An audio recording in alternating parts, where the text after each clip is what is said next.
स्वागत है आपका। आज मैं आपको सुनाने जा रही हूँ अरूप कुमार दत्त की लिखी कहानी चाय की कहानी। छुक छुक करती हुई छोटी लाइन की वो गाड़ी एक छोटे स्टेशन पर रुकी। ड्राइवर के द्वारा झटके से ब्रेक लगाने से राजवीर की नींद खुल गई। 13 वर्षीय सिख किशोर राजवीर अपने दोस्त प्रांजल के साथ असम की यात्रा कर रहा था। प्रांजल खिड़की के पास बैठा एक जासूसी कहानी पढ़ रहा है। वह असम का रहने वाला है। उसके पिता असम में एक चाय के बागान में मैनेजर हैं। राजवीर और प्रांजल दिल्ली में साथ पढ़ते हैं और गर्मी की छुट्टियों में प्रांजल के आमंत्रण पर राजवीर भी असम भ्रमण कर रहा है। जब राजवीर को प्रांजल ने असम घूमने का निमंत्रण दिया तो उसने तुरंत स्वीकार कर लिया। दिल्ली से असम की इस लंबी यात्रा में 1 दिन रात लग जाते हैं। इस यात्रा के दौरान उन्हें अनेक सुंदर दृश्य दिखाई दिए। अब वे थोड़ी देर बाद घर पहुंचने वाले थे। ओ सोने वाले, जाग जरा, प्रांजल ने लगभग गाते हुए राजवीर को उठा दिया। हम लोग अगले स्टेशन मरियानी उतरने वाले हैं। अच्छा, चाय पियोगे? सुस्ती भाग जाएगी। मालूम है, चाय में कैफीन होती है। बस मैं 1 मिनट में तैयार होता हूँ, बिस्तर से लगभग उछलते हुए राजवीर ने कहा। उसने जल्दी बिस्तर लपेटा, कपड़े बदले, हाथ मुंह धोया और सामने खिड़की पर प्रांजल के सामने आ बैठा। चाय गरम, चाय गरम, ऊंची आवाज में आवाज लगाता एक लड़का खिड़की के सामने से गुजरा। चाय साहब? हाँ, 2 कप चाय देना, प्रांजल ने कहा। वे चाय की चुस्की लेने लगे। चाय गर्म थी और अनेक यात्री डिब्बे में बैठे बैठे चाय पी रहे थे। मालूम है, विश्व में प्रतिदिन 80 करोड़ कप चाय पी जाती है, राजवीर ने कहा।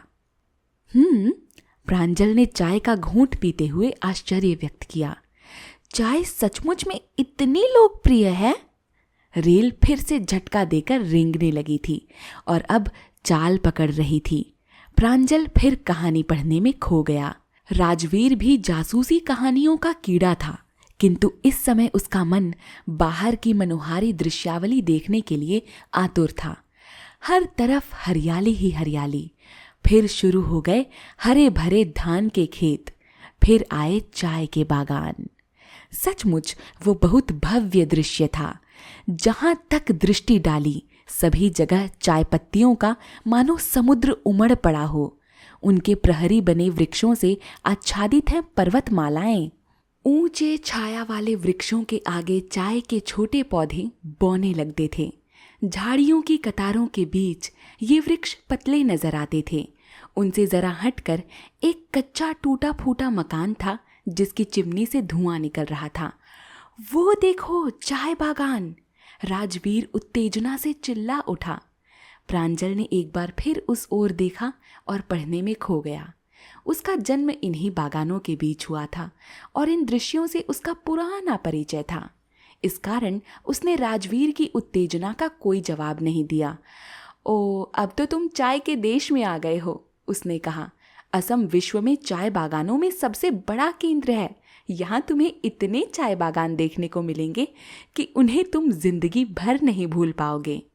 मैं भी चाय के बागान में बहुत पढ़ता रहता हूँ, राजवीर ने बताया, किंतु कोई भी नहीं जानता कि चाय की खोज किसने की। वैसे इस बारे में कई कथाएं सुनी हैं। कैसी कथाएं? एक कथा है कि चीन का सम्राट सदैव पानी उबाल कर पीता था।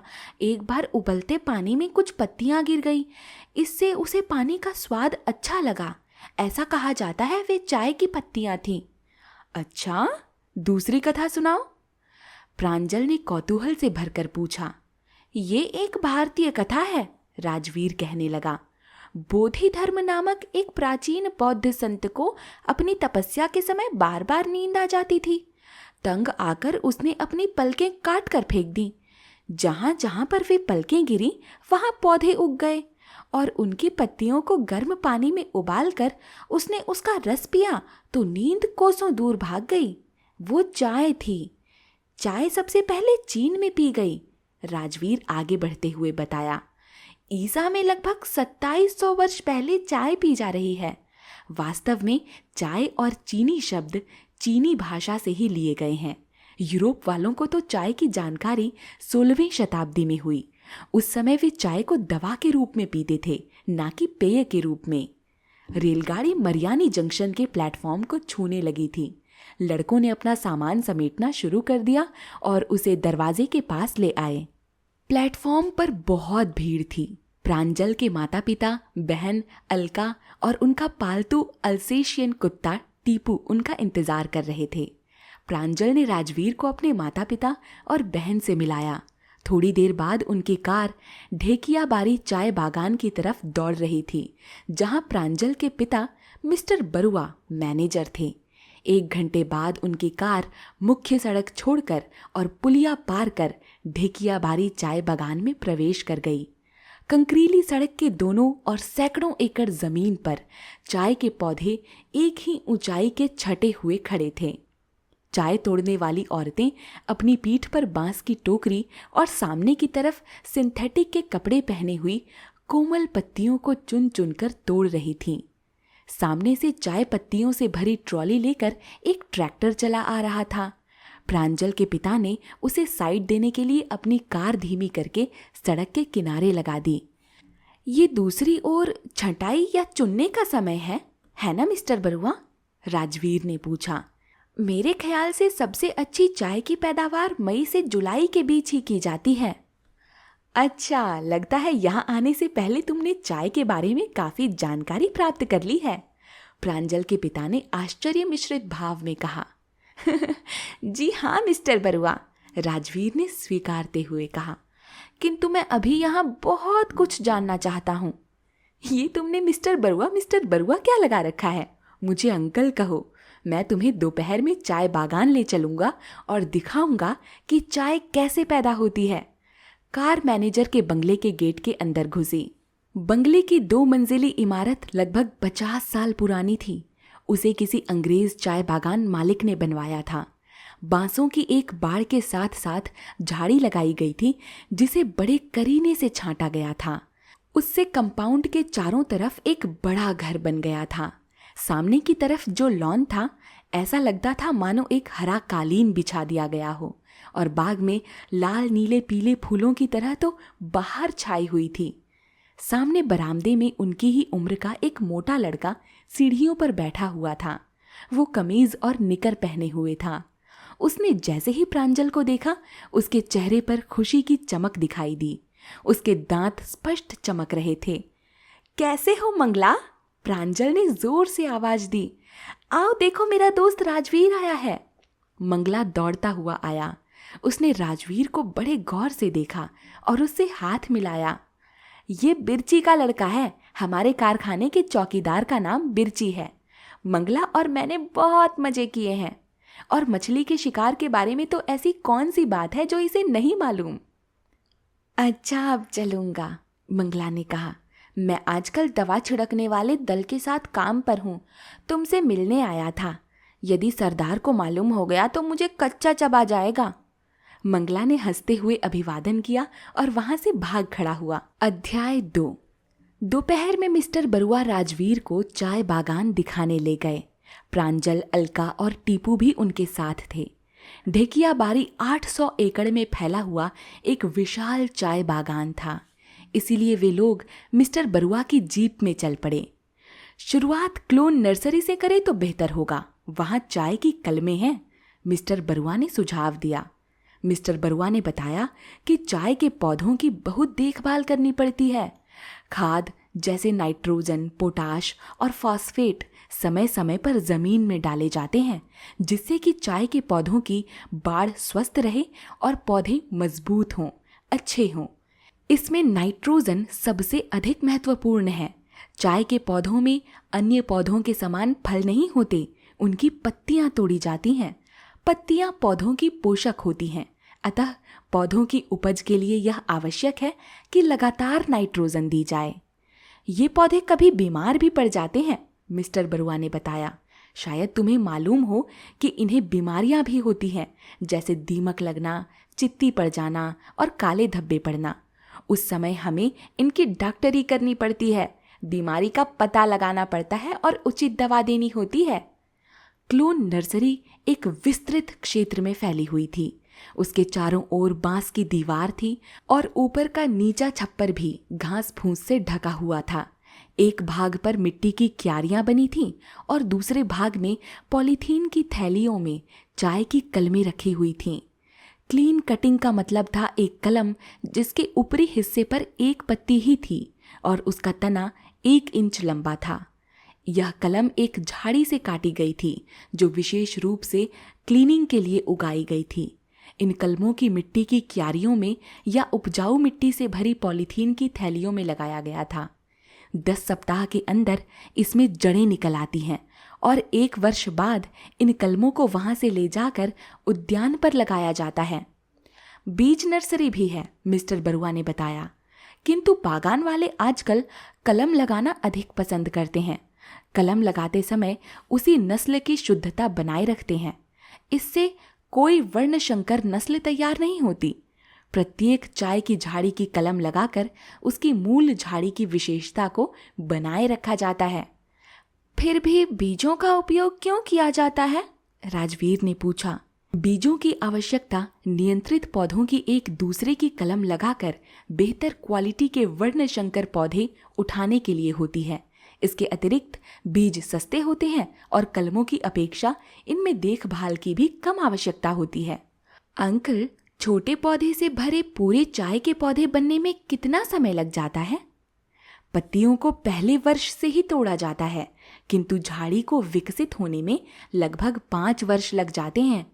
चाय की पौधे की जिंदगी भी इतनी ही होती है जितनी हमारी, लगभग 60 वर्ष। वो फिर से जीप में चढ़ गए। मिस्टर बरुआ उन्हें बागान के संकरे रास्ते से ले चले। एक क्षेत्र में रासायनिक पदार्थ का छिड़काव हो रहा था। मंगला वहीं काम कर रहा था। उसने उन्हें देखा तो दूर से ही अभिवादन किया। चलो यहाँ उतर लें। जीप रोककर मिस्टर बरुआ ने कहा। चाय की झाड़ियों तक पहुंचने के लिए उन्हें एक गहरे गड्ढे से गुजरना पड़ा। सुपारी के वृक्ष के संकरे तने पर से गुजरकर उन्हें वो गड्ढा पार करना पड़ा। अन्य लोग तो आसानी से पार हो गए, किंतु राजवीर को इसमें बड़ी कठिनाई हुई। वो कुछ कदम हिचकिचाते हुए चला और बीच में डगमगाने लगा और फिर सीधे न चलकर आड़े चलने लगा, जैसे लोग रस्सी पर चलते हैं। किंतु जैसे ही वो गिरने लगा, उसने अपने शरीर को संभाला और सीधा होते हुए उस पार कूद गया। उसके इस प्रयास पर सभी ने तालियां बजाकर उसका स्वागत किया। यहाँ तक कि टीपू ने भी जोर जोर से भौंककर अपनी खुशी प्रकट की। ये गड्ढे? राजवीर ने उत्तेजित होकर कहा। ऐसा लगता है ऐसे बहुत गड्ढे होंगे। बागान में ऐसे गड्ढे क्यों बनाए गए हैं? ये बागान की जल वहन प्रणाली के हिस्से हैं, मिस्टर बरुआ ने स्पष्ट किया। चाय की उपज गर्म और आर्द्रता वाली जलवायु में अच्छी होती है। उसके लिए अच्छी वर्षा का होना भी जरूरी है, किंतु यदि वर्षा के जल को जड़ों में इकट्ठा होने दिया जाएगा तो जड़ें सड़ जाएंगी और पौधा मुरझा जाएगा। ये गड्ढे पानी इकट्ठा होने से रोकते हैं। वे छिड़काव करने वाले दल के पास पहुंच गए। प्रत्येक सदस्य के पास पीठ पर लदा स्प्रेयर था। वे स्प्रेयर के लीवर को ऊपर नीचे खींचते और उससे रसायन की फुहार जमीन पर डालते जाते थे। ये घास पात नाशक दवा छिड़क रहे हैं, मिस्टर बरुआ ने कहा। यदि यह कीटाणुनाशक दवा होती तो उसे ये झाड़ियों पर छिड़काते।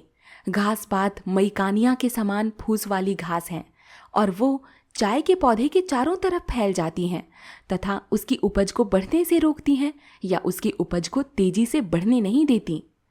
आपने कीटाणुनाशक दवा के बारे में बताया। क्या कीटाणु भी चाय के पौधों को नुकसान करते हैं? राजवीर ने पूछा। हाँ, क्यों नहीं। लूपर्स, ग्रीन फायर्स, थ्रिपर्स और बिच्छू बूटी, बिच्छू नाम का पौधा से बहुत नुकसान हो सकता है। थोड़ी देर में मंगला भी वहां आ गया। उसके चेहरे पर वही चिर परिचित मुस्कान थी। कल हम लोग नदी में तैरने जाएंगे, प्रांजल ने मंगला से कहा। साथ चलोगे? हाँ, क्यों नहीं, मंगला ने कहा। कब? दोपहर में पिताजी राजवीर को सुबह कारखाना घुमाने ले जा रहे हैं। ठीक है, मंगला ने कहा। उसके बाद हम लोग मछली पकड़ने चलेंगे। मैंने कुछ जाल बनाए हैं, उन्हें चेक करना होगा। लाल चोंच वाले तोतों का एक दल उनके ऊपर से उड़ता हुआ गुजर गया और एक वृक्ष की छाया में बैठकर शोर मचाने लगा। स्वच्छ नीले आकाश में कहीं 2 पतंगें गोल गोल घूम रही थीं और दूर दूर तक सफेद कपोत अपनी नीड़ की ओर उड़ता दिखाई दे रहा था। अध्याय 3। उन्होंने मंगला से विदा ली और जीप पर सवार हो गए। सूर्य की तिरछी किरणें ऊंचे छायादार घने वृक्षों में से होकर चाय की झाड़ियों पर धूप और छाया का मनोहर दृश्य प्रस्तुत कर रही थीं। राजवीर इस दृश्य तथा छायादार वृक्षों को देखकर आनंद से अभिभूत हो उठा। ये वृक्ष भी उपयोगी हैं, मिस्टर बरुआ ने बताया। ये सूर्य की किरणों पर नियंत्रण रखते हैं और चाय के पौधों की पत्तियों पर तापमान 25 से 35 डिग्री सेंटीग्रेड बनाए रखते हैं। यदि पौधों को सीधे ही गर्मी में सूर्य के सामने खुला छोड़ दिया जाए तो पत्तियों पर तापमान बढ़कर 40 सेंटीग्रेड हो जाएगा और पत्तियां जल जाएंगी तथा काली पड़ जाएंगी। किंतु अंकल, क्या सूर्य का प्रकाश पौधों के विकास के लिए जरूरी नहीं है? राजवीर ने प्रश्न किया। है, किंतु अधिकता होने से यह नुकसानदायक भी है। ये छायादार वृक्ष उत्तर पूर्व दिशा में कतार में लगाए जाते हैं। जब पूर्व में सूर्योदय होता है तब वृक्षों के पश्चिमी किनारे से झाड़ियों पर छाया होती है। दोपहर में पूर्व की तरफ से झाड़ियों पर छाया होती है। इस प्रकार सूर्य का प्रकाश समान रूप से मिलता रहता है। ये वृक्ष मजदूरों को भी छाया प्रदान करते हैं। किंतु ठंड में कैसा होता होगा? राजवीर ने जानना चाहा। क्या वृक्षों की वजह से उन दिनों सूर्य के प्रकाश की कमी नहीं होती? बिल्कुल नहीं। हम छायादार वृक्षों का सावधानी पूर्वक चुनाव करते हैं। उदाहरण के लिए ये वृक्ष अल्बीजिया ओडोरटिसीमा है। इनके पत्ते अक्टूबर मास में झड़ते हैं। उस समय ठंड की शुरुआत होती है। मार्च के आसपास इन वृक्षों में नई कोपलें आ जाती हैं और इसके हरे चिकने पत्ते भीषण गर्मी के दिनों में ठंडी छाया देते हैं। किंतु राजवीर का समाधान नहीं हुआ। उसने आगे पूछा कि क्या ये जमीन की उत्पादकता को कम नहीं करते? ये तो बड़े बड़े वृक्ष हैं। ऐसा नहीं है। इसके विपरीत ये नाइट्रोजन गैस और अधिक मात्रा में देते हैं। इससे जो पत्ते झड़ते हैं वे सड़ जाते हैं और तब उनसे जमीन को अच्छी खाद मिलती है। चाय बागान की हर चीज उपयोगी होती है। यहाँ कोई भी कार्य निष्प्रयोजन नहीं होता है। आज बहुत सवाल हो गए। चलो अब घर चलें, जहाँ एक कप चाय हो जाए। प्रांजल ने वाक्य को पूरा किया और सब उसकी बात पर हंस पड़े। रात के गहराते ही बच्चे पहली मंजिल के बरामदे में बैठ गए। हजारों जुगनू रात में यहाँ वहाँ प्रकाश कर रहे थे। रात्रि के घने अंधकार में किसी वृक्ष से उल्लू बोल बैठा। दूर नीचे किसी बस्ती से एक झूमर गीत की कोरस स्वर में लयात्मक आवाज उनके कानों तक पहुंच रही थी। एकाएक राजवीर ने दूर क्षितिज पर एक अद्भुत प्रकाश का गोला देखा। कभी वह सामने दिखाई देता और कभी आंखों से ओझल हो जाता। ज्यों ज्यों वो नजदीक जाता वो घटता जाता था। हे, वो क्या है? राजवीर ने विस्मित होते हुए कहा। भूत, प्रांजल ने उत्तेजित होकर कहा। ये कंजूस बूढ़े लोगों के भूत होते हैं और जहां सोना गड़ा होता है उसकी रक्षा करते हैं, अलका ने गंभीर होकर स्पष्ट किया। भूत? राजवीर ने चौंकते हुए कहा। प्रांजल ने उपहास करते हुए किंतु अस्थिर मन से बताया। वे विल ओ विस्प आग के गोले हैं जिनमें दलदल की गैसें भरी हैं। मूर्ख मत बनाओ, अलका ने बताया। बूढ़ी जलेश्वरी ने बताया था कि उसने ऐसी चीजों को अपनी आंखों के सामने बूढ़ा आदमी बनते देखा है। वहां सन्नाटा छा गया जिसे प्रांजल के माता पिता के आगमन ने तोड़ा। चाय बागान का जीवन तो बहुत ही सीधा साधा और शांत होता होगा, राजवीर ने टिप्पणी करते हुए कहा। उन्हें चीते के बारे में बताओ, श्रीमती बरुआ ने स्मरण कराते हुए कहा। चीता अंकल, राजवीर ने उत्तेजित होकर कहा। कभी कभी जंगली जानवर पास के जंगल से घूमते हुए यहाँ आ जाते हैं, मिस्टर बरुआ ने कहा, और वे इन बागानों में आतंक पैदा कर देते हैं। 2 वर्ष पहले मैंने एक ऐसे ही रॉयल बंगाल टाइगर को मारा था जो आदमखोर हो चुका था। जंगली हाथी भी कभी कभी तबाही मचा देते हैं। पिछले पखवाड़े एक चीता हमारे बागान के मजदूरों को बहुत आतंकित कर रहा था। हमारे एक सरदार सावन ने मुझे बताया कि रात में वो चीता उसके घर के आसपास घूम रहा था और वो एक बैल उठा ले गया। ये सरदार क्या होता है अंकल? राजवीर ने पूछा। चाय बागान बहुत बड़ा क्षेत्र है, मिस्टर बरुआ ने स्पष्ट किया, और उसमें हजारों मजदूर काम करते हैं। सुविधा के लिए इसे खंडों में विभाजित किया जाता है, जिसमें मजदूरों के समूह को एक विशेष प्रकार का काम दिया जाता है। प्रत्येक समूह का एक नेता होता है जिसे सरदार कहते हैं। यह दल का कप्तान होता है। ऐसा पहले भी होता था। डैडी, क्या आपने चीता पकड़ने की कोशिश नहीं की थी? प्रांजल ने पूछा। अरे हाँ, मैंने बागान में 3 रातें उसकी निगरानी की, किंतु वो नहीं दिखा। मैंने शिकार के लिए एक बकरा भी बांध रखा था, किंतु चीते ने उसकी ओर देखा तक नहीं। वो बहुत ही चालाक जानवर है और उसने अपने पंजों के चिन्ह भी नहीं छोड़े थे। हमारे मजदूर तो इतने डर गए थे कि वो रात में अपने घरों से बाहर निकलने का जोखिम नहीं उठाते थे। राजवीर और भी बहुत कुछ जानना चाहता था। तभी सब रात्रि के भोजन के लिए चल पड़े। अध्याय 4। अगले दिन सुबह वो तड़के ही नाश्ता करने बैठ गए। चाय में दूध और लोगे राजवीर? श्रीमती बरुआ ने पूछा। नहीं, ठीक है आंटी, मैं वैसे ही कड़क चाय पसंद करता हूँ। तुम्हारे अंकल तो जरा भी दूध नहीं लेते, श्रीमती बरुआ ने मिस्टर बरुआ की ओर देखकर कहा। ये सही है, मिस्टर बरुआ ने सहमत होते हुए कहा। चाय का स्वाद न केवल हर व्यक्ति के लिए बल्कि हर देश में अपनी अपनी पसंद का होता है। हम चाय में चीनी और दूध मिलाते हैं, किंतु चीनी और जापानी खालिस चाय पीते हैं। वो उसमें दूध या चीनी नहीं मिलाते, वो हरी पत्ती वाली चाय पीते हैं। वो क्या होती है? राजवीर ने पूछा। परिष्कृत या तैयार चाय बुनियादी तौर पर 3 प्रकार की होती है, ऑर्थोडॉक्स, सीटीसी और हरी पत्ती वाली चाय। हरी पत्ती वाली चाय के मामले में चाय की पत्तियों को वाष्प में सुखाया जाता है, जिससे उसके एंजाइम्स मर जाते हैं और फिर उसे सुखाया जाता है। उसमें कोई कीड़े वगैरह नहीं लगते। इस प्रकार पत्तियों के मौलिक संगठक बने रहते हैं।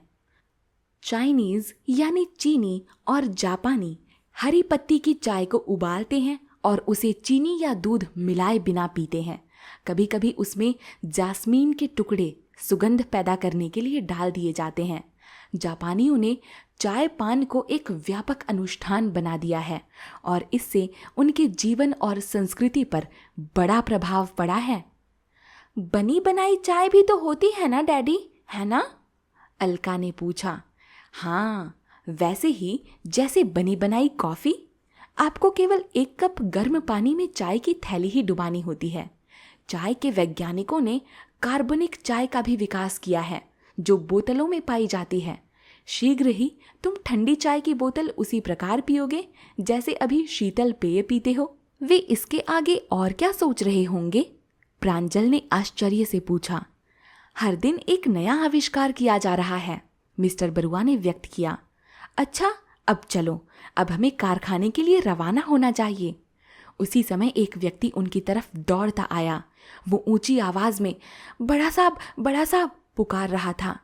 ये बिरची है, मंगला का बाप, प्रांजल ने राजवीर को बताया।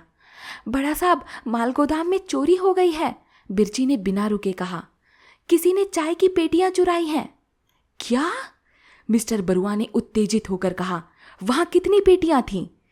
मुझे नहीं मालूम बड़ा साहब, डिस्पैच क्लर्क डेका बाबू ने मुझे आपको लिवाने के लिए भेजा है। मिस्टर बरुआ ने टेलीफोन पर थाने में चोरी की रिपोर्ट दर्ज कराई और फिर वो बच्चे माल गोदाम की ओर रवाना हो गए। अव्यवस्थित रूप से फैले कारखाने के कंपाउंड को कटीले तारों की बाड़ लगाकर घेरा गया था। माल गोदाम मुख्य कारखाने के भवन से कुछ दूरी पर एक कोने में बना था। माल गोदाम के सामने पहले से ही भीड़ इकट्ठी हो गई थी। वहां बागान के 3 सहायक मैनेजर भी हाजिर थे। मिस्टर बरुआ को देखते ही डेका डिस्पैच क्लर्क उनकी ओर दौड़ पड़ा। सर, 40 पेटियां गायब हैं, उसने कहा। मुझे साफ साफ बताओ क्या हुआ, मिस्टर बरुआ ने तीखे स्वर में कहा। सर, चाय की पेटियां आज सुबह ही भेजी जानी थी। कल शाम मैंने स्वयं दरवाजे पर ताला लगाया था।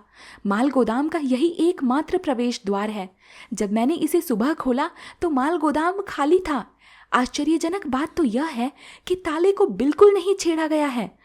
प्रत्येक पेटी में कितनी चाय थी? 50 किलोग्राम सर। इसका मतलब है 2000 किलोग्राम। सबसे अच्छी क्वालिटी की चाय थी, अतः लगभग 50,000 रुपए का नुकसान हुआ। लगभग क्यों अंकल? राजवीर बीच में बोल पड़ा। क्या इनकी कीमत तय नहीं होती? मिस्टर बरुआ ने शीघ्रता से किंतु धैर्यपूर्वक उत्तर दिया। तुम जानते हो राजवीर कि चाय बागान में नहीं बेची जाती। हम उसे गुवाहाटी या कलकत्ता के नीलाम केंद्रों पर नीलाम के दलालों को भेज देते हैं।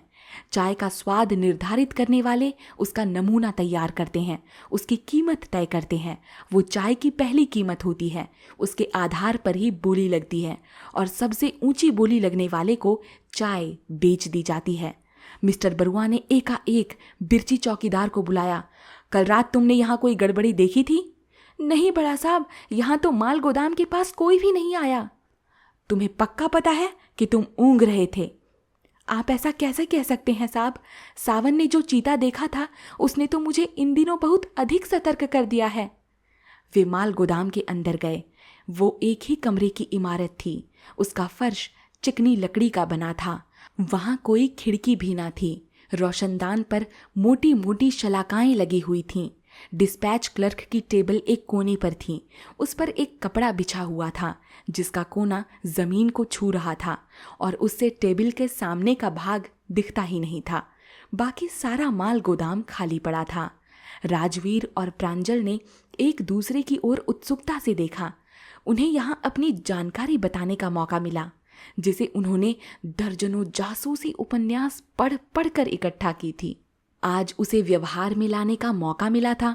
मिस्टर बरुआ और अन्य लोग गंभीर विचार विमर्श में लगे हुए थे। तभी बच्चे माल गोदाम का एक चक्कर लगाकर पहेली हल करने में लग गए।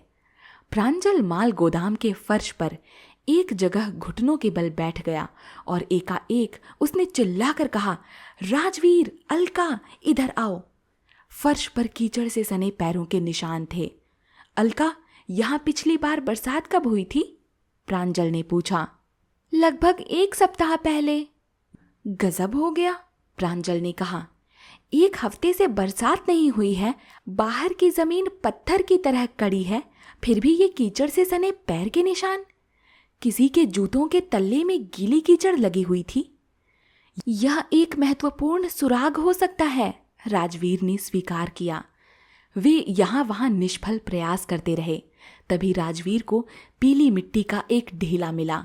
वे उसे मिस्टर बरुआ के पास ले गए। अंकल, बागान में किस प्रकार की मिट्टी है? रेतीली और तीखी, मिस्टर बरुआ ने थोड़ा विस्मित होते हुए उत्तर दिया। फिर धैर्यपूर्वक उन्होंने स्पष्ट किया, दोमट मिट्टी में रेत और धूल का बराबर बराबर अनुपात होता है। रेतीली दोमट मिट्टी वो है जिसमें धूल की अपेक्षा रेत का प्रतिशत अधिक होता है। चाय के लिए यह आदर्श मिट्टी है क्योंकि इसमें से पानी छन कर अंदर तक पहुंच जाता है। तो ये पीली मिट्टी का ढेला माल गोदाम के फर्श पर क्या कर रहा था? मिस्टर बरुआ ने मिट्टी की जांच की।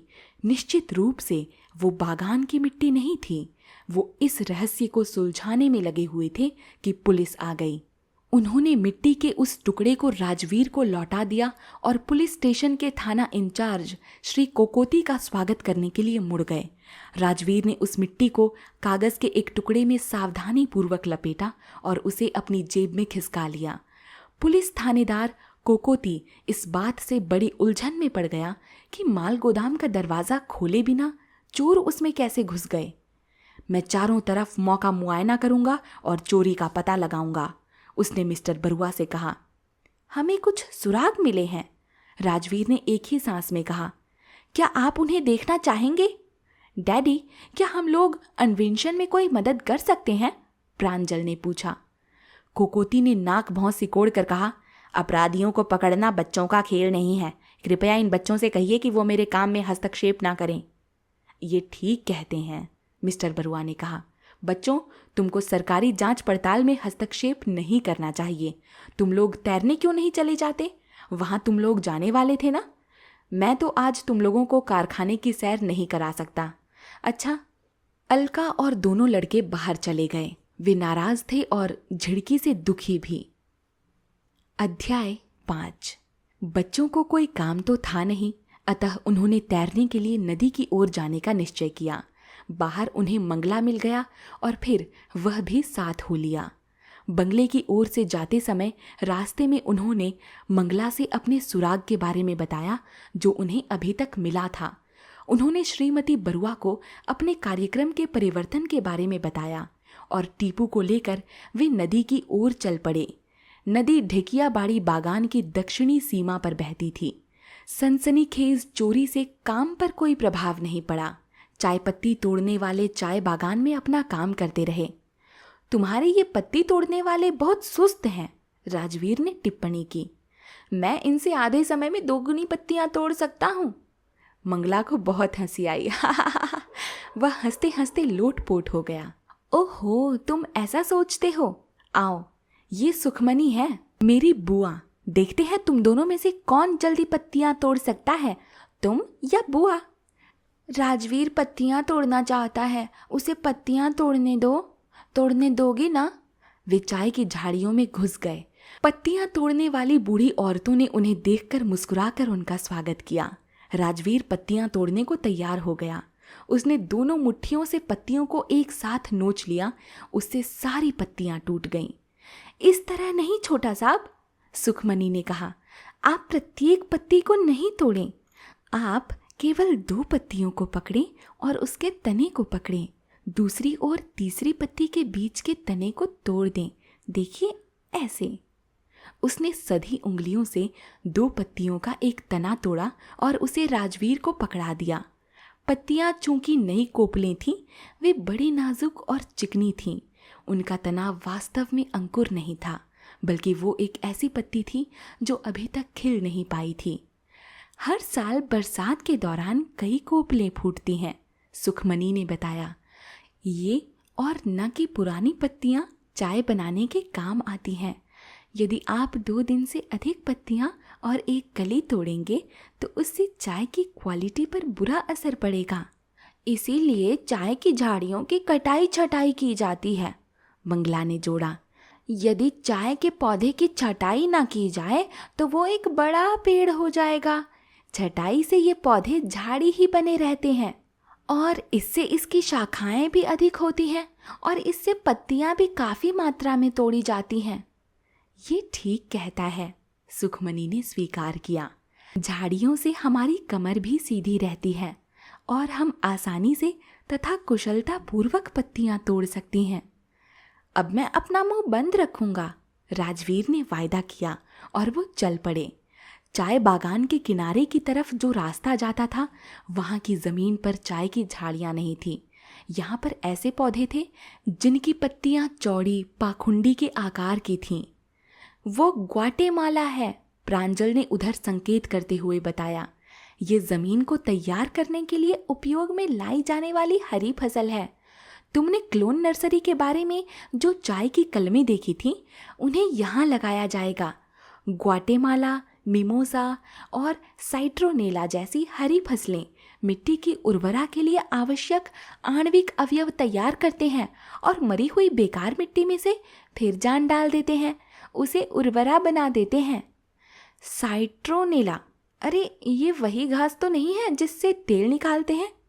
जी हाँ, वो यही साइट्रोनेला है जिससे भीनी भीनी नींबू की खुशबू आती है और जिसका उपयोग साबुन और सुगंध यानी सेंट बनाने में करते हैं। अनेक बागानों में आजकल ये वाणिज्यिक उपयोग के लिए लगाई जाती हैं। थोड़ी देर में वो चाय के बागान की सीमा पर पहुंच गए, जहां तारों की बाड़ लगाई गई थी। वे लोहे के फाटक पर चढ़ गए और दलदली जमीन को पार करके नदी के पास पहुंच गए। बाढ़ से बचने के लिए नदी के आसपास के किनारे ऊंची मिट्टी के बनाए गए थे। बच्चे उस पर चढ़ गए। राजवीर सबसे पहले ऊपर पहुंचा तो वो आश्चर्य से भर उठा और वहां की मिट्टी देखने के लिए झुका। उसने अपनी पॉकेट से वो मिट्टी निकाली जो उसे माल गोदाम में मिली थी। अब शक की कोई गुंजाइश नहीं थी। दोनों मिट्टियां एक जैसी थीं, पीली मिट्टी किस्म की। चोर यहां आए थे, राजवीर ने उत्तेजित होकर कहा। जमीन तो कड़ी है, प्रांजल ने टिप्पणी की। जब तक कि मिट्टी गीली ना हो वो जूतों में नहीं चिपक सकती। इसका एक ही मतलब हो सकता है, अलका ने अपना तर्क रखा, कि चोर किसी समय नदी में जरूर गए होंगे।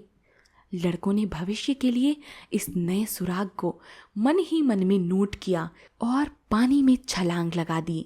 अलका और टीपू तट पर ही घूमते रहे।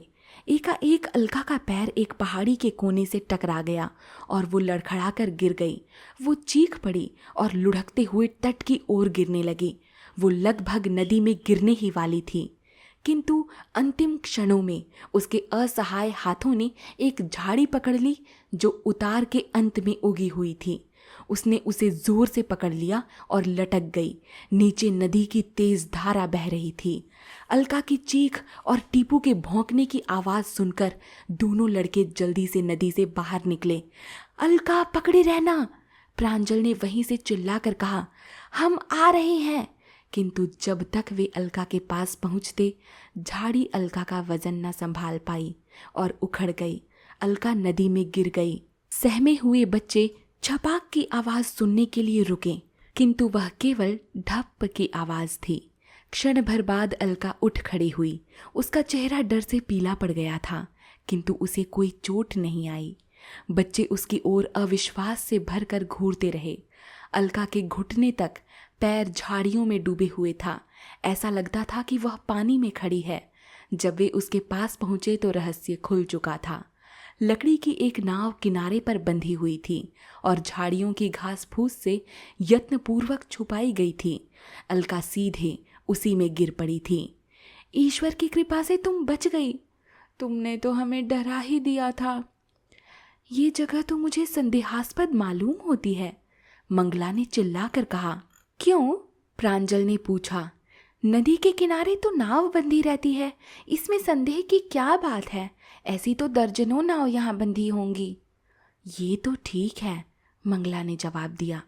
कोई अपनी नाव इस तरह नहीं छिपाता जैसे ये छिपाई गई है।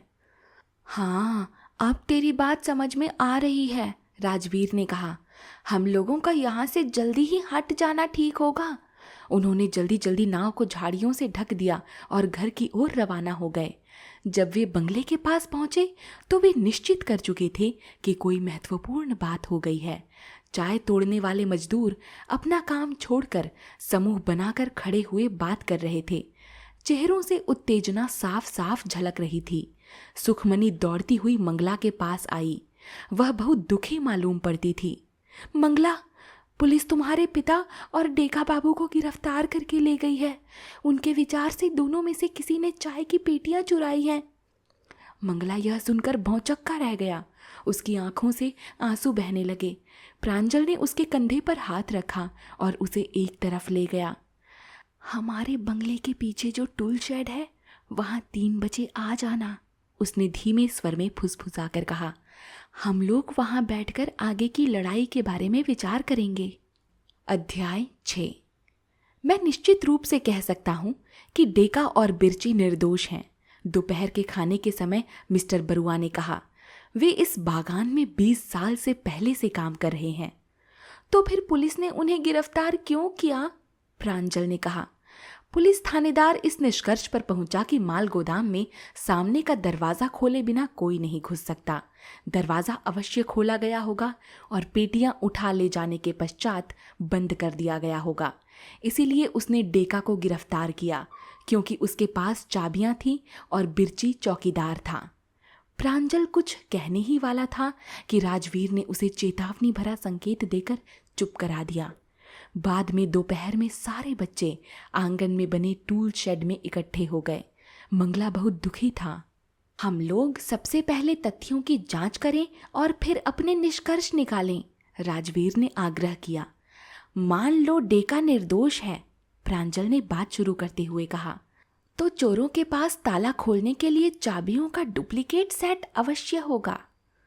किंतु मेरे पिताजी ने तो उन्हें देखा होता तो सीटी बजाई होती, मंगला ने तर्क दिया। अतः हम इस निष्कर्ष पर पहुंचे कि चोर सामने के दरवाजे से नहीं घुसे, प्रांजल ने कहा। सभी ने सहमति में सिर हिलाए। किंतु अंदर जाने का और कोई दूसरा रास्ता भी तो नहीं है, अलका ने कहा। हाँ, ये हो सकता है कि वो छत या बगल की दीवार को तोड़कर अंदर घुसे हों, किंतु ऐसा भी तो नहीं हुआ है।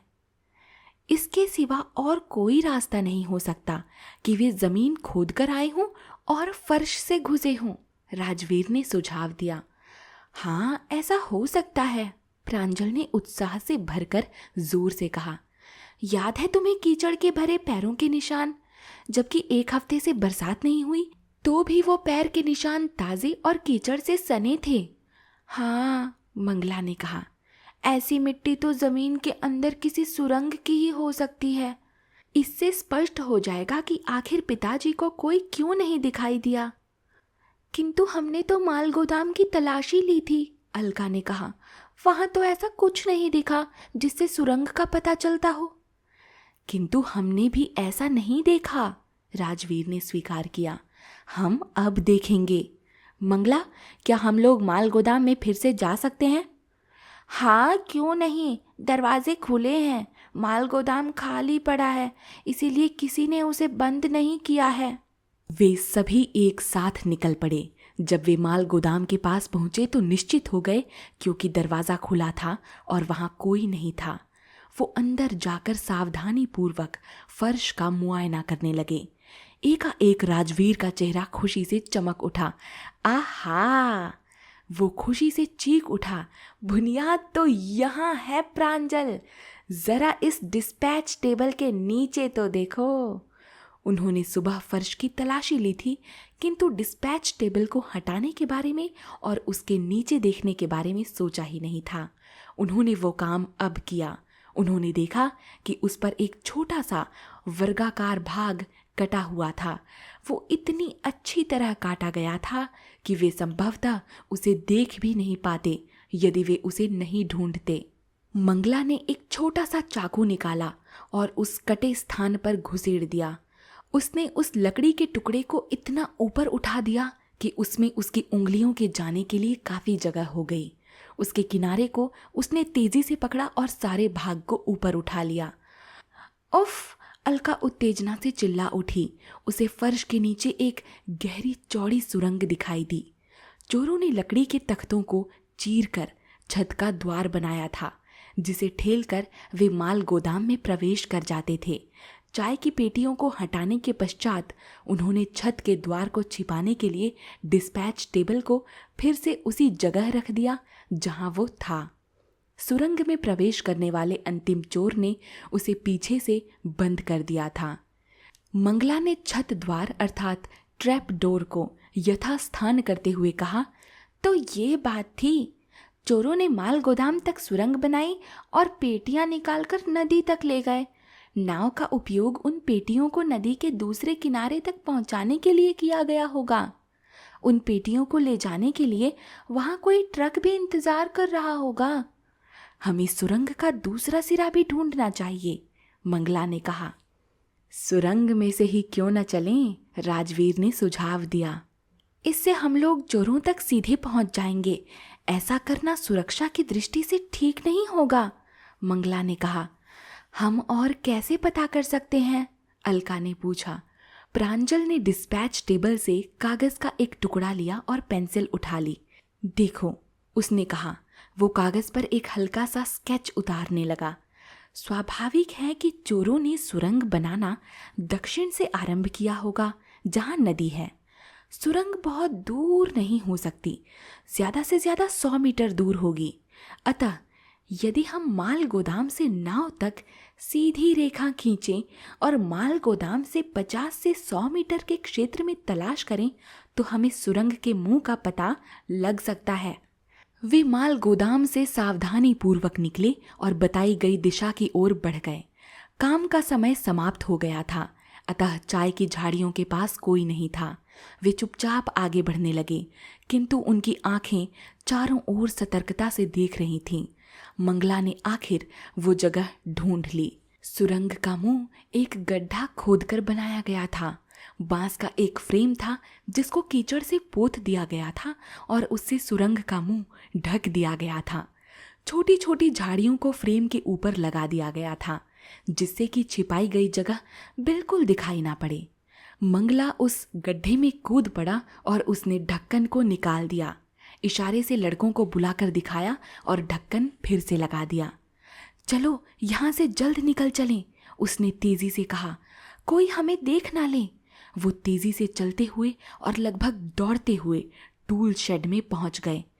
हमें पिताजी को इसी समय बताना चाहिए, प्रांजल ने फुसफुसाते हुए कहा। वो पुलिस को बता सकते हैं और डेका तथा मंगला के पिता को छुड़ा सकते हैं। अभी नहीं, राजवीर ने गुनगुनाते हुए कहा।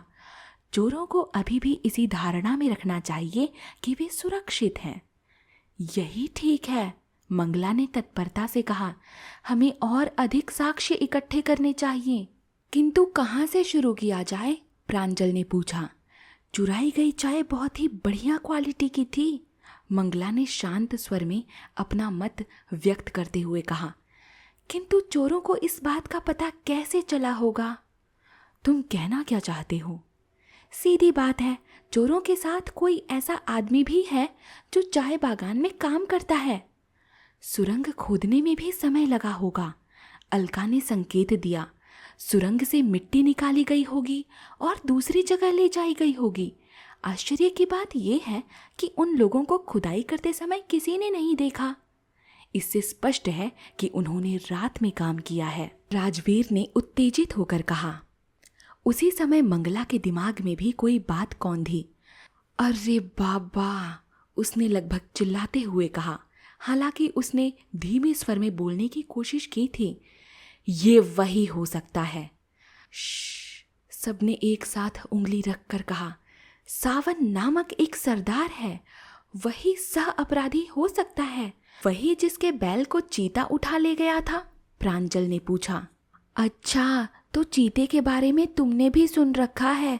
सावन ने ही यह कहानी फैलाई है जिससे बागान के मजदूर डरकर रात में अपने घर से बाहर ना निकलें। अभी तक किसी ने भी चीता नहीं देखा।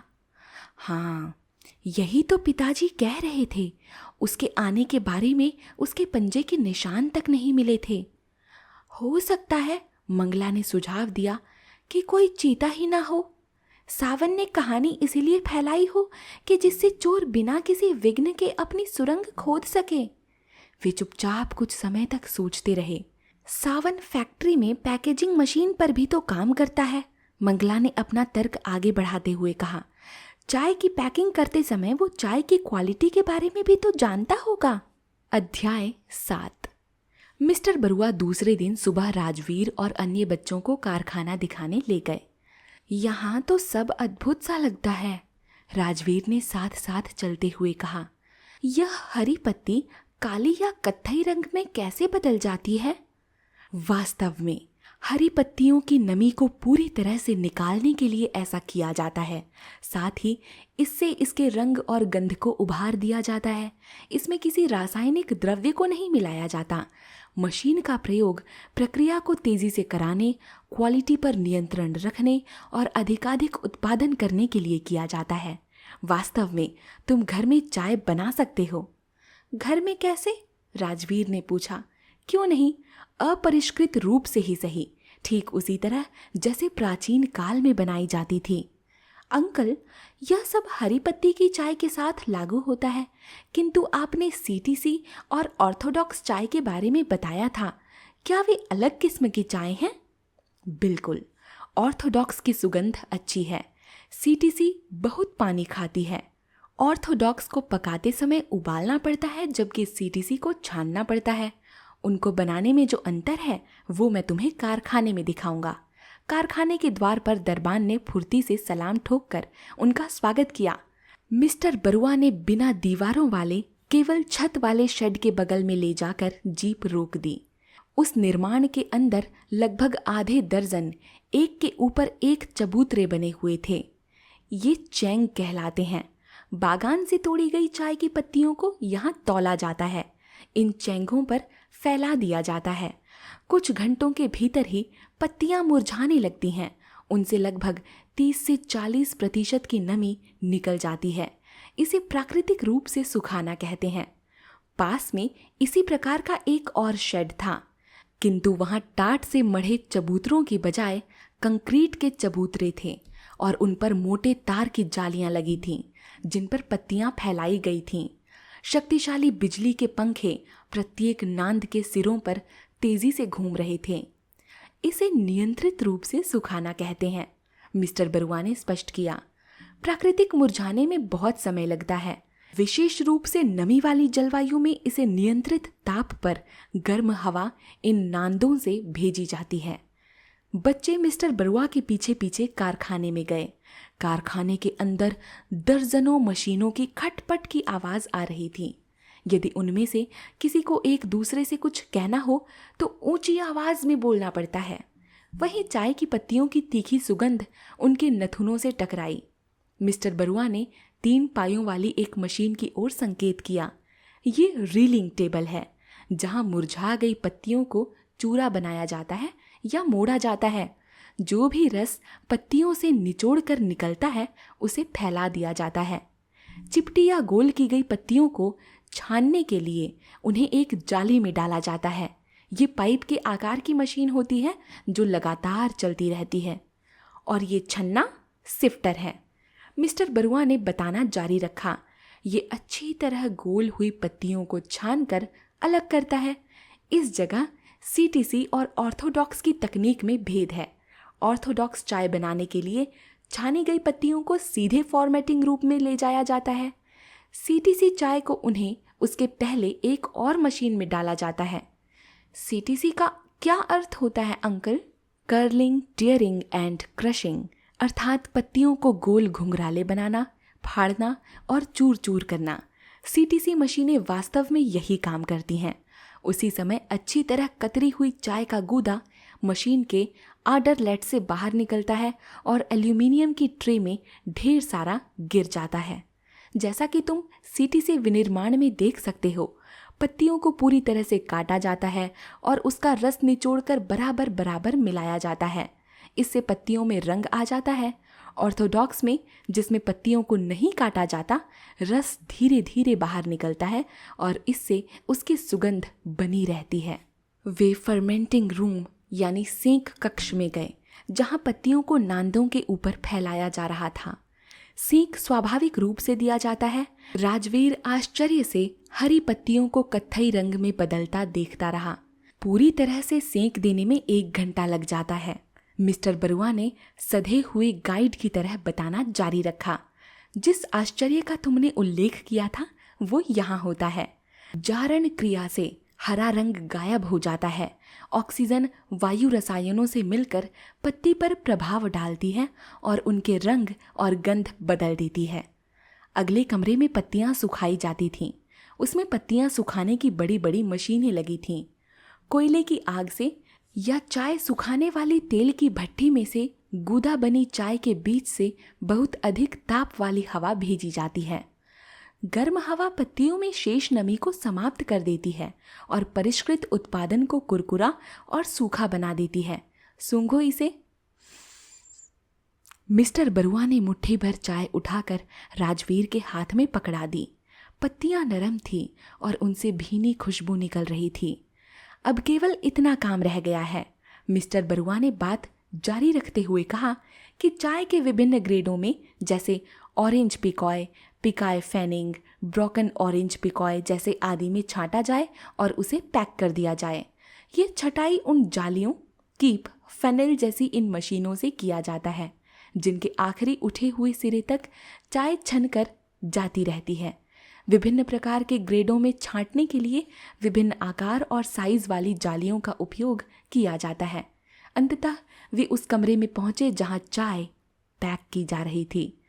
एक सांवला सा आदमी, जिसके चेहरे पर चेचक के भद्दे दाग थे, खनित्र से मशीन पर रखी पेटियों में चाय भर रहा था।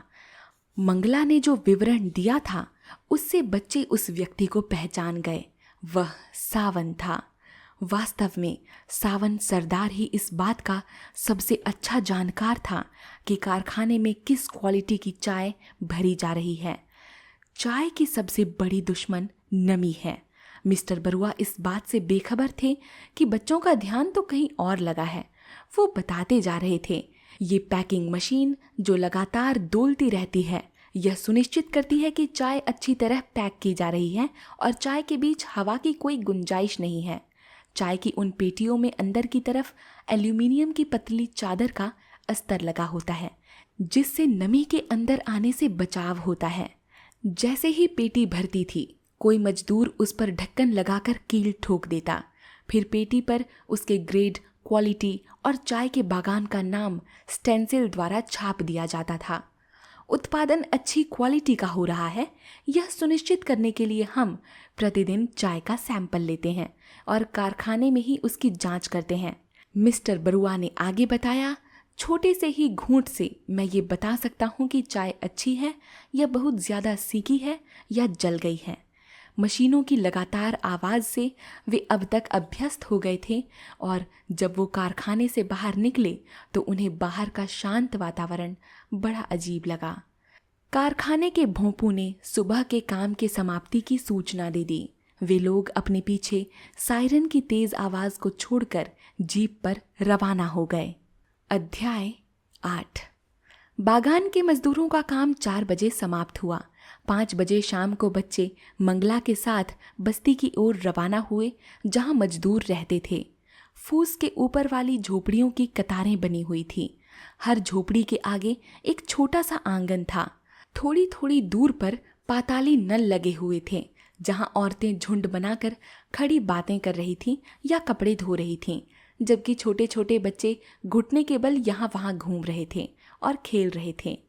पड़िया व कुत्ते धूल भरी सड़क पर सुस्ता रहे थे और सुअर का एक बच्चा कीचड़ में लौट रहा था। लेबर क्लब के बगल से बने मैदान में कुछ युवक फुटबॉल खेल रहे थे। अनेक झोपड़ियों से रेडियो के संगीत की धीमी आवाज सुनाई दे रही थी। हम लोगों को संगीत और नृत्य बहुत पसंद है और जब भी कभी अवसर आता है हम लोग उसका भरपूर मजा लेते हैं, मंगला ने अन्य साथियों को बताया। बच्चों का ध्यान एक विशेष झोपड़ी में चल रही गतिविधि पर गया।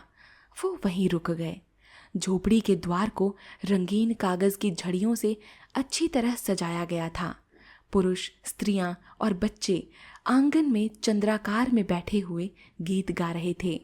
आधा दर्जन औरतें एक दूसरे की कमर में हाथ लपेटे बड़े लयात्मक स्वर में गीत गा रहे थे और उसके साथ ही लय ताल में उनके पैर थिरक रहे थे। झूमर नृत्य कर रहे हैं, मंगला ने बताया। हमारे अनेक त्योहार हैं जिनमें झूमर गाया और नाचा जाता है। टुशु पूजा और करम पूजा हमारे अपने त्योहार हैं, किंतु हम असमिया बिहू के साथ होली और काली पूजा भी मनाते हैं। वे इस समय क्यों नाच रहे हैं? राजवीर ने पूछा। ओह, किसी की ना 1 हफ्ते में शादी होने वाली है और उन्होंने अभी से उत्सव मनाना शुरू कर दिया है। सावन की झोपड़ी बस्ती के आखिरी छोर पर थी, जैसे कि पहले से योजना बनी थी। मंगला थोड़ी दूर पर रुक गया, जबकि प्रांजल, राजवीर और अलका उसके घर में घुसे। सावन ने उनका स्वागत किया। उसने उन्हें बैठने के लिए मूढ़े दिए। हम चीते के बारे में जानना चाहते हैं जो आपका बैल उठाकर ले गया था, प्रांजल ने कहा। सावन बेचैन सा हो उठा। उसने अपने चेहरे को ऐसा सिकोड़ा मानो वह घटना को याद कर रहा था। उस घटना को हुए तो लगभग 1 पखवाड़ा हो गया।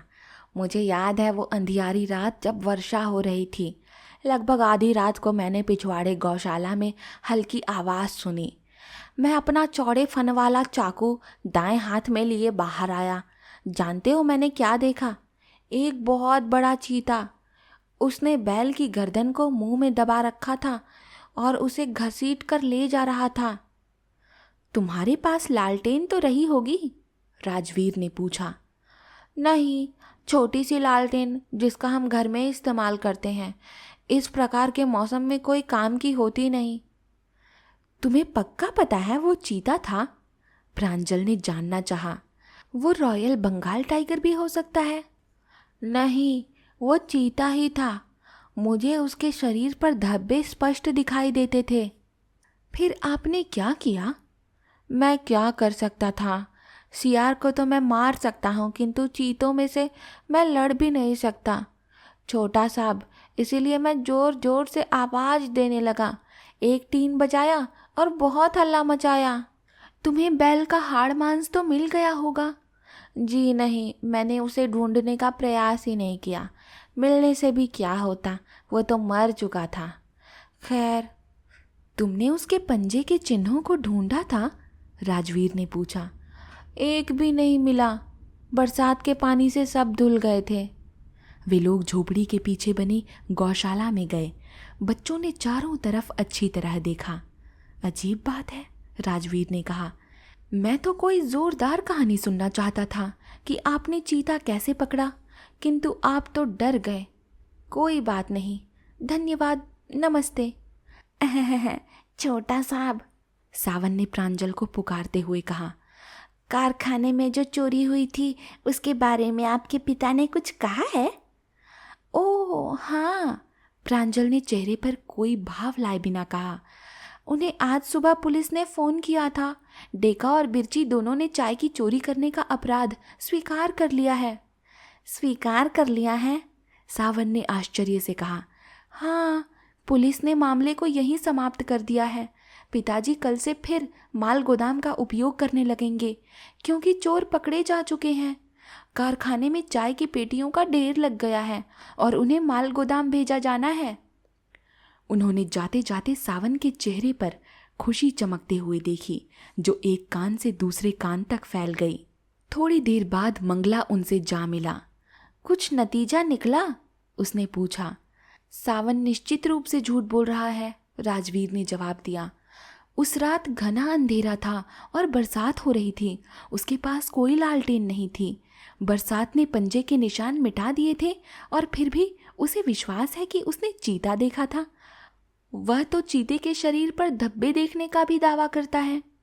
हमने पिछवाड़े जाकर देखा, प्रांजल ने जोड़ा।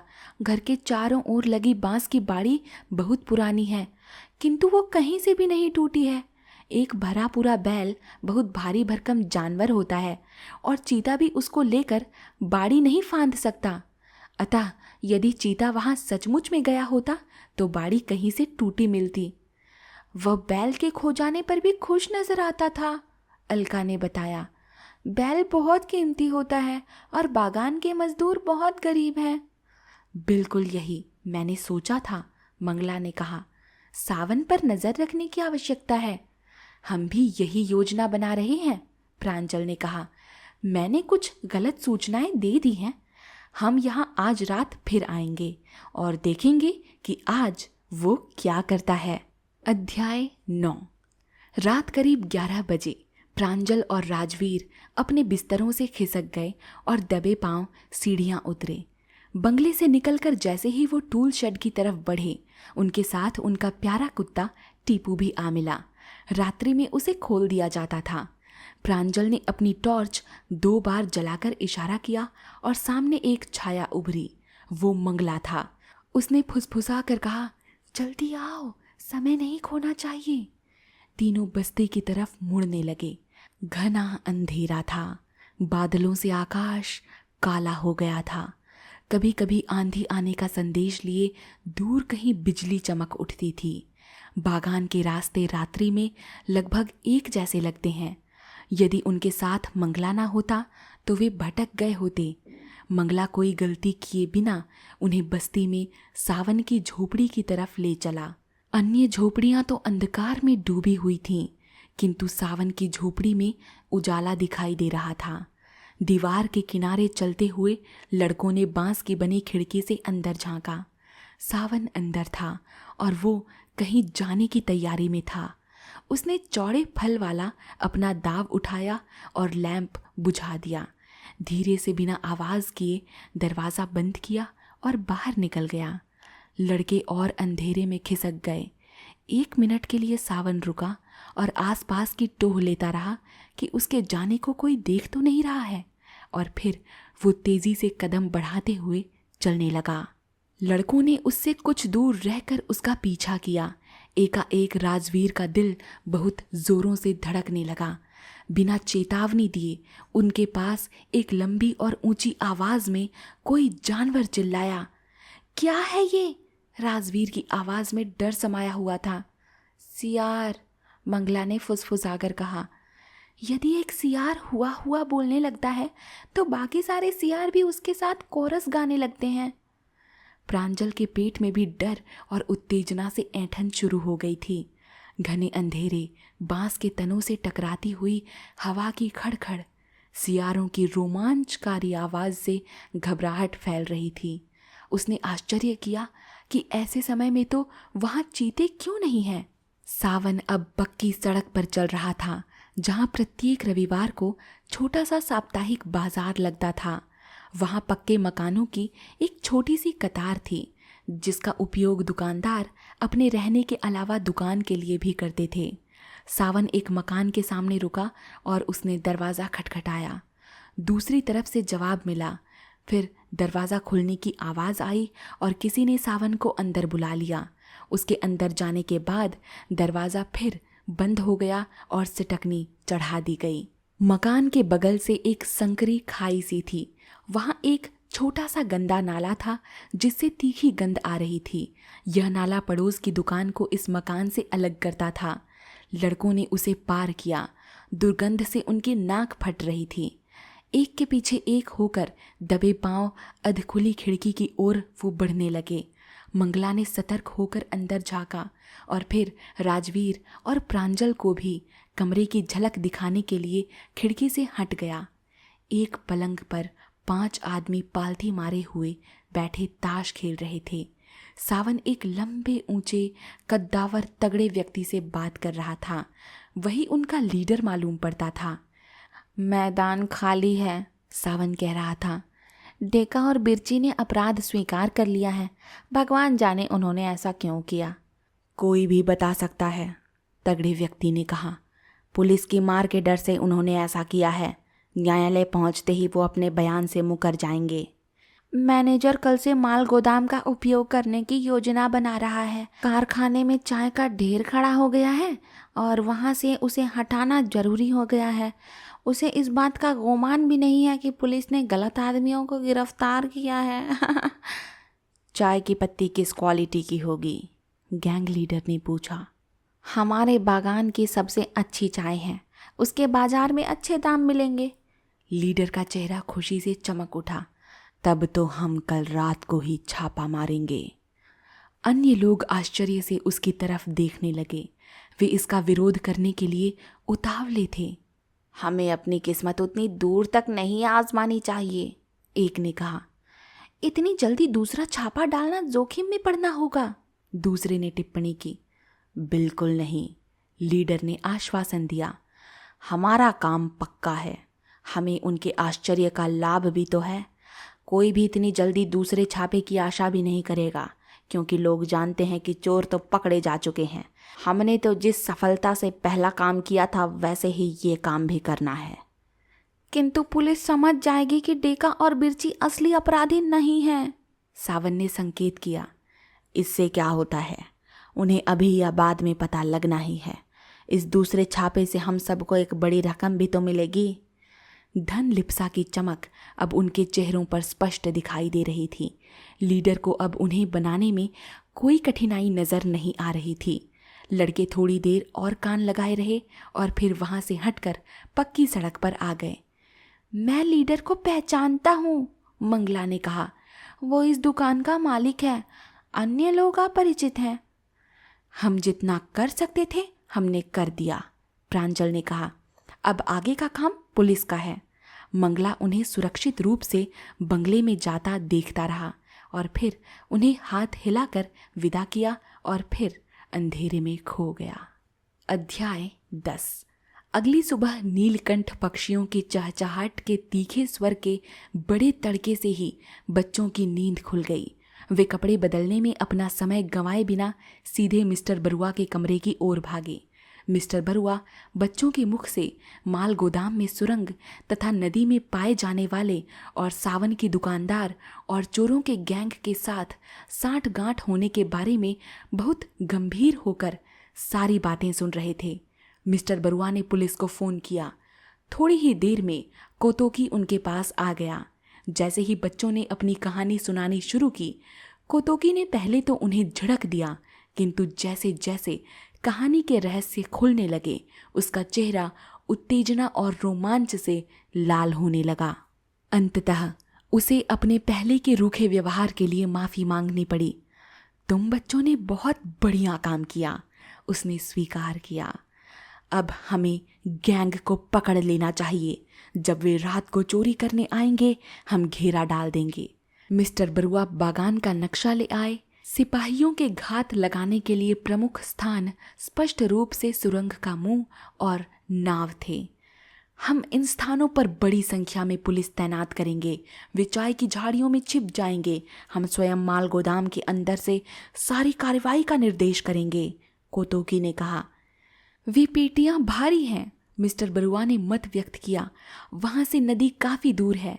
मैं उतनी दूर तक उन पेटियों को ले जाए जाने के बारे में सोच ही नहीं सकता। यह तर्कसंगत है, कोतोकी सहमत होते हुए बोला। इसीलिए उनके पास ट्रांसपोर्ट भी होगा। वो मोटर गाड़ी तो नहीं होगी, किंतु कोई ऐसी गाड़ी अवश्य होगी जिससे आवाज नहीं आती होगी। आपके पुलिस वालों की सहायता के लिए क्या मैं अपने आदमी भी दूं? मिस्टर बरुआ ने पूछा। ये ठीक नहीं होगा, कोतोकी ने जवाब दिया। रात्रि में अधिक लोग होने से भी मामला गड़बड़ा सकता है। मेरे पुलिस वाले प्रशिक्षित हैं और उनके पास हथियार भी होंगे। हाँ, मैं ध्यान रखूंगा कि वो वर्दी में ना हो। क्या ये आवश्यक है? राजवीर ने जानना चाहा। रात इतनी गहरी होगी कि ये कौन देख पाएगा कि वो क्या पहने हैं। जो योजना मेरे दिमाग में है उसके अनुसार उन्हें सादे कपड़े में ही होना चाहिए। हमें यह बात नहीं भूलनी चाहिए कि नदी के दूसरे किनारे पर ट्रक खड़ा होगा, और यह भी नहीं भूलना चाहिए कि इसके पहले चाय की पेटियां चोरी हो चुकी हैं। अतः हमें अब यही करना है। रात अंधेरी और निस्तब्ध थी।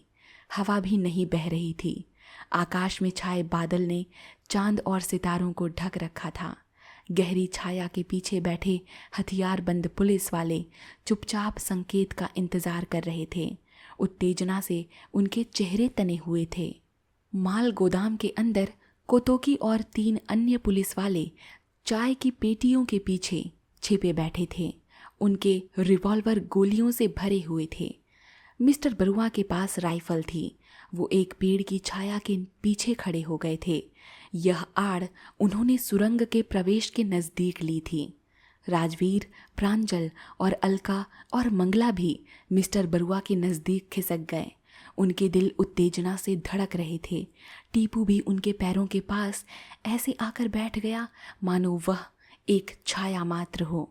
उन्होंने नमक और सिट्रोनेला तेल के घोल को अपने शरीर में मल लिया था, जिससे कि मच्छरों और जोंक को अपने से दूर रखा जा सके। मच्छरों का एक दल क्रोधित हो उनके सिर पर मंडरा रहा था, अन्यथा वहां बिल्कुल शांति थी।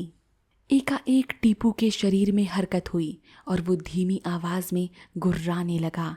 हर कोई सावधान हो गया और उनकी आंखें तेजी से अंधेरे को भेदने लगीं। उन्हें चू चरमराहट की आवाज़ सुनाई पड़ने लगी, और जैसे जैसे वो आवाज़ नज़दीक आने लगी, उन्हें एक बैलगाड़ी की छाया नज़र आने लगी। सावन का बैल मंगला ने उपहास करते हुए धीमे स्वर में कहा। वही जिसे चीता उठा ले गया था। बैलगाड़ी सुरंग के मुंह के पास आकर रुक गई। 4 व्यक्ति उसमें से कूद पड़े और बड़ी लापरवाही से उन्होंने बांस के ढक्कन को उठाकर अलग फेंक दिया। उसमें से 3 व्यक्ति घुटनों के बल सुरंग में घुस गए। चौथा बाहर खड़ा इंतजार करने लगा। बैलगाड़ी में किसी ने माचिस जलाई। गाड़ीवान ने अपनी बीड़ी जलाई थी।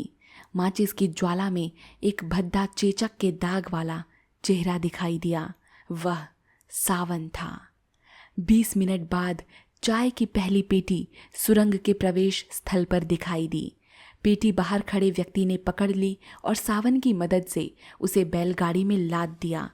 झाड़ियों के बीच में छिपे हुए पुलिस वालों में से एक ने धीरे से आगे बढ़ने की आवाज़ दी और सभी एक तरफ से पुलिस वाले धीरे धीरे आगे बढ़ने लगे। उन्होंने अपनी राइफलें साध ली थीं। सावन और दूसरा व्यक्ति विस्मय से भर उठे जब उन्होंने अपने चारों तरफ पुलिस वालों से घिरा पाया। अंधेरे में हथकड़ी के किल्क होने की आवाज सुनाई दी। माल गोदाम में कोतोकी और उसके आदमियों ने चोर को चाय की दूसरी पेटी उठाते समय ही दबोचना चाहा। वो गैंग लीडर था। उस आदमी में गजब की फुर्ती थी। उसने तेजी से चाय की पेटी नीचे गिरा दी और छलांग लगाकर जमीन पर लेट गया। उसका हाथ अपनी कमर में बंधे रिवॉल्वर को ढूंढने के लिए आगे बढ़ा। तभी कोतोकी की राइफल गूंज उठी। आदमी तड़प कर उछल गया। गोली उसके दाहिने कंधे के ठीक नीचे लगी थी। राइफल की आवाज से सावधान होकर सुरंग में घुसे दोनों व्यक्ति तेजी से घुटनों के बल खिसकते हुए मुंह वाले छोर की ओर चले।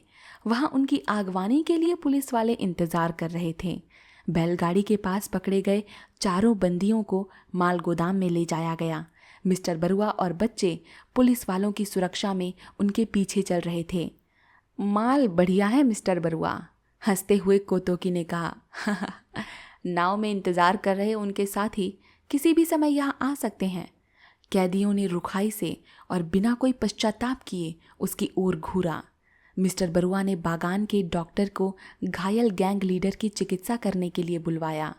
गोली आर पार निकल गई थी, किंतु किसी अंग को खास भाग का नुकसान नहीं हुआ था।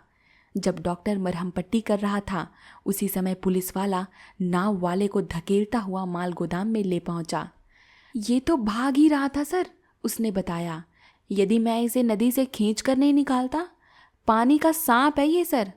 उन्होंने जो योजना बनाई थी वो बिना किसी बाधा के बहुत जल्द कामयाब हुई। 2 घंटे का समय व्यतीत कर दिए जाने के पश्चात, जिससे कि चोरों को किसी प्रकार का संदेह न हो, पुलिस वालों से भरी एक नाव जिसमें आगे कोतोकी बैठा हुआ था और उनको जगह बताने के लिए नाव वाला और गैंग लीडर भी बैठा हुआ था, नदी के दूसरी तरफ बढ़ चली। वहां एक ट्रक के पास खड़े 3 व्यक्ति चाय की पेटियों का इंतजार कर रहे थे, किंतु ये क्या, नाव तो उनके लिए प्राण घातक बन गई।